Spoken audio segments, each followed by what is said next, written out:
Welcome back. Hopefully you enjoyed that exercise, and now we're back to our Paleolithic piazza.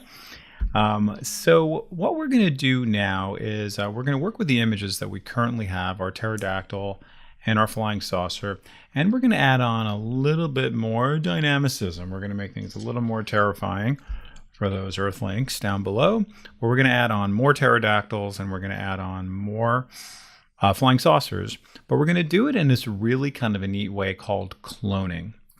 So cloning is all about using the Alt or Option key while also selecting with our Move tool. So let's say I want to give this lady here a husband.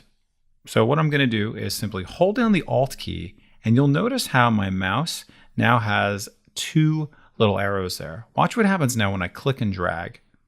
Bam, I just cloned. Amazing. So very quick cut and paste. Let's do the same thing for the flying saucer. See that? Hold down the Alt or Option key, click and drag, and now I can move that wherever I want. Wonderful. Okay, and I can also rotate these. Do that. Okay, that's great. Hit enter. Remember, because you're transforming. And I can rotate this one that way as well. Okay. Great, but now let's say I wanted to have it so it was going in a completely opposite direction. How would I do that? If you go over here to the Edit menu and you go over here to Transform, you'll notice how there's an option to flip if you wanted to. So now you can see I flipped him horizontally, or her, okay, going out horizontally. Okay, cool. And now that's going over here, right? There's going to be a battle between the pterodactyl and the T-Rex. Oh my goodness, things are about to get terrifying.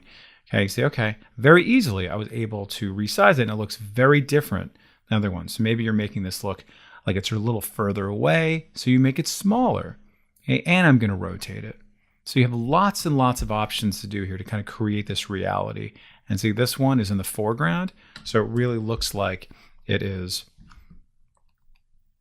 coming in very much closer. All right, so I'm going to give you maybe a minute to practice that. I'll go ahead and stop the video and practice that on your own.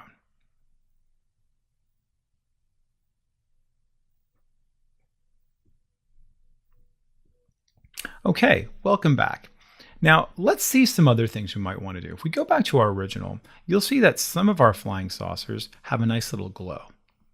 What we're going to discuss next is the effects on our layers. So you will see here, in our layers panel, I have something called effects. See that? There are a lot of effects that we can do. So let's just go ahead and check out some of these.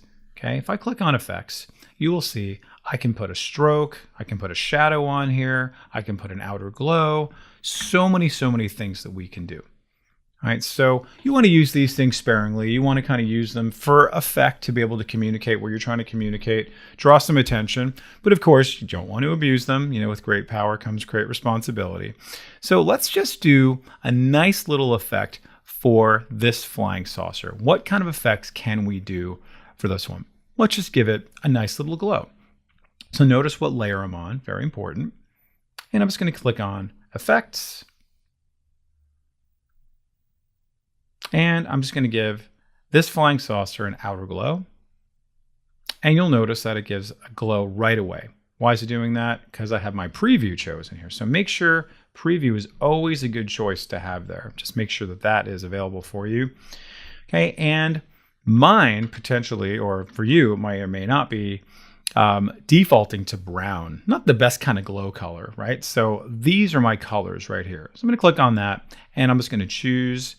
Let's just find yellow right here. So notice on the right-hand side, I have my kind of whole spectrum of colors.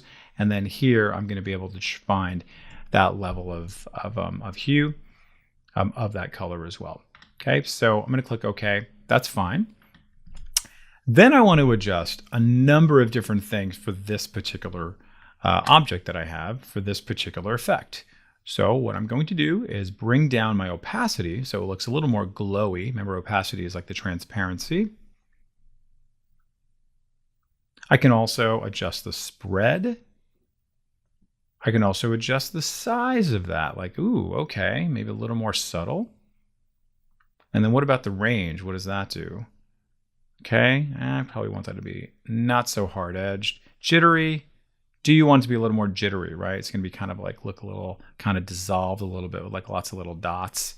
Okay, so maybe this is exactly what I want. Just notice there's a lot of other options here, potentially a little more advanced for us at this stage. But this is very much the kind of a spice to taste thing. A lot of these things, especially when you have preview chosen here. Okay, now this is great. I love this. I'm going to click OK. And that looks wonderful. I like it. Looks very, very terrifying, very convincing. There is light coming off of this. But what about the other one, the mothership? The mothership should also have the same thing. So I want you to notice on my layers panel, I now have two new elements that have appeared here on my panel. One that says effect, and one is the type of effect.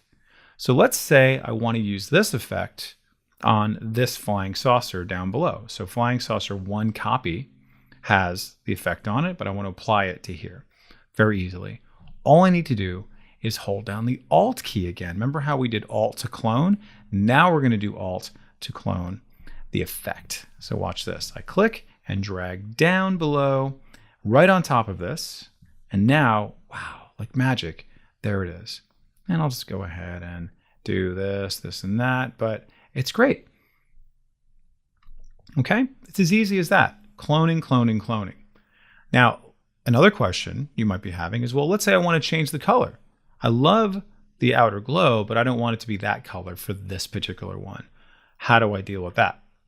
Anytime you want to manipulate any of these effects, we can do that by simply double clicking on the name of the effect. So if I double click, you will see it takes me right back to my layer styles. And now I can go ahead and make a change to that. So let's just drag that over so I can see it. And I'm going to make this maybe a red color. Ah, look at that. Very nice. I can adjust the opacity and all the other stuff if I want to. Okay, and those of you who are a little bit more advanced, if you like to, you can always save this as a new style, meaning then that way you'll be able to save it over and over and over again, and it's going to be saved inside of this styles group. Okay, a little more advanced for right now. We'll be getting into that in my advanced class, which you can click on another video to see that. Okay, so I'm going to go ahead and pause the video, and please go ahead and practice. I'd love to hear how you're doing in the comments.